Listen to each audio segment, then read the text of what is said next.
Shastrecha Rakshite Rashtram. It means the nation is protected by both knowledge and weapon. ನಿಮಗೆ ನೆನಪಿರಬೇಕು Sophia Qureshi.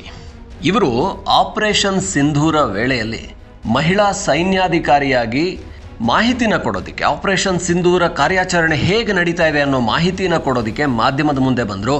ಯಾಕಂದರೆ operation ಸಿಂಧೂರನ ಹೆಸರೇ ಮಹಿಳೆಯರ ಸಿಂಧೂರವನ್ನು ಅಳಿಸಿದ್ದಕ್ಕೋಸ್ಕರ ಮಾಡಿದ್ದಂತಹ ಒಂದು operation ಆಗಿದ್ದರಿಂದ ಅದಕ್ಕೆ ಮಹಿಳಾ ಅಧಿಕಾರಿಗಳನ್ನು ಕರೆಸಿನೇ ಮಾಹಿತಿಯನ್ನು ಕೊಡಲಾಯಿತು. ಅಲ್ಲಿ ಸೋಫಿಯಾ ಕುರೇಶಿ ಮಾಧ್ಯಮದ ಮುಂದೆ ಬಂದಿದ್ದರು. ಈಗ ಮತ್ತೊಮ್ಮೆ ಅವರು ಈ ಆಪರೇಷನ್ ಸಿಂಧೂರದ ಬಗ್ಗೆ ಮಾತಾಡಿದ್ದಾರೆ. ಅದು ಈಗ ಎಲ್ಲ ಕಡೆ ವೈರಲ್ ಆಗ್ತಾ ಇದೆ.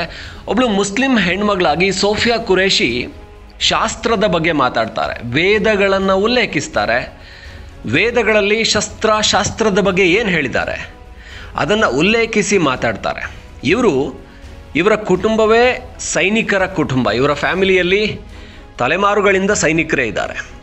ಸೋಫಿಯಾ ಕುರೇಶಿ ಭಾಳಷ್ಟು ವಿವಾದಕ್ಕೂ ಒಳಗಾಗಿದ್ದರು. ಅಂದರೆ ಯಾಕೆ ಇವರು ಈ ರೀತಿ, ಅಂದರೆ ಈ ಅಮಿತಾಬ್ ಬಚ್ಚನ್ ಅವರ ಕೌನ್ ಬನೇಗಾ ಕರೋಡ್ಪತಿಯಲ್ಲಿ ಬಂದರು, ಮಾಧ್ಯಮಗಳ ಮುಂದೆ ಇವ್ರು ಯಾಕೆ ಬರಬೇಕು, ನೆಕ್ಸ್ಟ್ ಬಿಗ್ ಬಾಸ್ಗೂ ಇವ್ರನ್ನ ಕರ್ಕೊಂಬನ್ನಿ ಅಂತೆಲ್ಲ ಇವರು ಆಪರೇಷನ್ ಸಿಂಧೂರದಲ್ಲಿ ಮಹಿಳಾ ಅಧಿಕಾರಿಯಾಗಿ ಮಾಧ್ಯಮಗಳ ಮುಂದೆ ಬಂದು ಮಾಹಿತಿ ಕೊಟ್ಟ ನಂತರ ಅವರನ್ನು ಕೌನ್ ಬನೇಗಾ ಕರೋಡ್ಪತಿಗೆ ಕಳಿಸಿದ್ದಕ್ಕೆ ಸಾಕಷ್ಟು ವಿವಾದಗಳಾಯಿತು. ಆದರೆ ಸೋಫಿಯಾ ಕುರೇಶಿ ಬಹಳ ಹಿಂದಿಂದಾನೇ ಸೈನ್ಯದಲ್ಲಿ ಖ್ಯಾತಿಯನ್ನು ಪಡ್ಕೊಂಡಿರುವಂಥ ಅಧಿಕಾರಿ. ಈಗ ಮತ್ತೊಮ್ಮೆ ಅವರು ಈ ಅಕ್ಟೋಬರ್ 31 ಸ್ಟ್ಯಾಚ್ಯೂ ಆಫ್ ಯೂನಿಟಿ ನಾವು ನೋಡ್ತೀವಿ, ಸರ್ದಾರ್ ವಲ್ಲಭಭಾಯ್ ಪಟೇಲ್ ಅವರ ಏಕತಾ ದಿವಸ್ ಅಂತೇನು ಆಚರಣೆ ಮಾಡ್ತೀವಿ, ಅವರು ದೇಶಾದ್ಯಂತ ಇರುವಂಥ 550ಕ್ಕಿಂತ ಹೆಚ್ಚು ಸಣ್ಣ ಸಣ್ಣ ಸಂಸ್ಥಾನಗಳನ್ನು ಮನವೊಲಿಸಿ ಅವರ ಮೇಲೆ ಒಂದಷ್ಟು ಕ್ರಮವನ್ನು ತಗೊಂಡು ಕೂಡ ದೇಶದ ಒಳಗಡೆ ಸೇರಿಸ್ಕೊಳ್ಬೇಕಾದಂಥ ಪರಿಸ್ಥಿತಿ ಬಂತು. ಅಂತಹ ಆಗ ಗೃಹ ಸಚಿವರು ಉಪ ಪ್ರಧಾನಿಗಳಾಗಿದ್ದಂಥ ಸರ್ದಾರ್ ವಲ್ಲಭಭಾಯ್ ಪಟೇಲ್ ಅವರ ಜನ್ಮದಿನವನ್ನು ಏಕತಾ ದಿವಸ್ ಅಂತ ಆಚರಣೆ ಮಾಡಲಾಗುತ್ತೆ. ಆ ದಿನದ ವಿಶೇಷ ಒಂದು ಕಾರ್ಯಕ್ರಮದಲ್ಲಿ ಮಾತನಾಡಿದ್ದಾರೆ.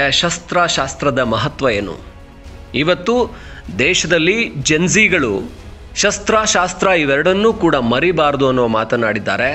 ಜೆನ್ಝಿ ದಂಗೆಗಳಾಗ್ತಾ ಇವೆ, ಜೆನ್ಝಿ ಹೋರಾಟಗಳಾಗ್ತಾ ಇವೆ. ನಾನು ಜೆನ್ಝಿ ಅಲ್ಲ, ಜೆನ್ ಮಿಲೇನಿಯಾ. ಸೊ ಈ ಜೆನ್ಝಿಗಳಿಗೆ ಇದರ ಅರಿವಿರಬೇಕು, ಇದರ ತಿಳುವಳಿಕೆ ಇರಬೇಕು, ದೇಶದ ಬಗ್ಗೆ, ದೇಶದ ಏಕತೆಯ ಬಗ್ಗೆ ಮಹತ್ವ ಇರಬೇಕು, ಆ ಮಹತ್ವದ ಅರಿವಿರಬೇಕು. ಯಾಕೆಂದರೆ ದೇಶ ಸ್ವಾತಂತ್ರ್ಯ ಸಿಕ್ಕ ಕೂಡಲೇ ಭಾರತ ಅದೆಷ್ಟು ಛಿದ್ರವಾಗಿತ್ತು. ಅಂದರೆ 550ಕ್ಕಿಂತ ಹೆಚ್ಚು ತುಂಡರಸರಿದ್ದರು, ಅಂದರೆ ಸಣ್ಣ ಪಾಳೆಗಾರರಿದ್ದರು. ಅವರೆಲ್ಲರನ್ನೂ ಕೂಡ ಒಂದು ದೇಶವಾಗಿ ಒಗ್ಗೂಡಿಸಿದಂಥ ಆ ಸರ್ದಾರ್ ವಲ್ಲಭಭಾಯ್ ಪಟೇಲ್ ಅವರ ಶ್ರಮ, ಆ ದೇಶದ ಅಂದಿನ ಪರಿಸ್ಥಿತಿ, ಇವತ್ತು ಭಾರತ ಎಷ್ಟು ಅಭಿವೃದ್ಧಿ ಆಗ್ತಾ ಇದೆ, ವೇಗವಾಗಿ ಮುನ್ನುಗ್ತಾ ಇದೆ.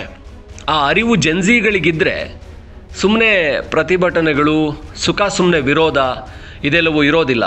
ಇವತ್ತಿನ ಜೆನ್ಝಿಗಳಿಗೆ ಶಾಸ್ತ್ರದ ಜ್ಞಾನ ಇರಬೇಕು, ಇದ್ದರೆ ಮಾತ್ರ ದೇಶ ಮತ್ತಷ್ಟು ಗಟ್ಟಿಯಾಗೋದಕ್ಕೆ, ಬೆಳೆಯೋದಕ್ಕೆ ಸಾಧ್ಯ ಅನ್ನೋ ಮಾತನ್ನು ಸೋಫಿಯಾ ಕುರೇಶಿ ಆಡಿರುವಂಥದ್ದು. ಮತ್ತೊಮ್ಮೆ ಈ ಸೋಫಿಯಾ ಕುರೇಶಿ ಆನ್ಲೈನ್ ಬಂದಿರೋದು ಎಲ್ಲರಿಗೂ ಕೂಡ ಈ ಹೆಣ್ಣು ಮಗಳ ಬಗ್ಗೆ ಮತ್ತೊಮ್ಮೆ ಚರ್ಚೆ ಮಾಡೋದಕ್ಕೆ ಅವಕಾಶ ಸಿಕ್ಕಿದಾಗ ಆಗಿದೆ. It's indeed a flagship event hosted by Indian Army to channelize and engage the young youths. Almost 9,000 were connected here with this forum. Not only that, but also to align you all towards Viksit Bharat 2047 in a true sense. Well, this initiative reflects a profound truth. Our responsibilities of a defense of a nation is just not the military game, but also lies on civilians, both for the external and internal threats. This forum speaks about New India, Naya Bharat, and our theme, volunteering for Vela. It draws from the Indian ethos, Seva Parmo Dharma. Service is the highest virtue. It celebrates the spirit of every soldier, every citizen, and every volunteer who think about the security of the nation. Well, I would like to quote Shlok here. Shastren cha, rakshate rashtriyam. I repeat again. Rashtrena cha, shastrena cha, rakshate rashtriyam. It means the nation is protected by both knowledge and weapon. And if we look at the ancient time, the teachings of Shastra and the Shastra in our Gurukul times, do you remember that? Over the years, Indian Army has been steadfast in imparting training to officers, to troops in both. Shastra means knowledge, strategy, and wisdom.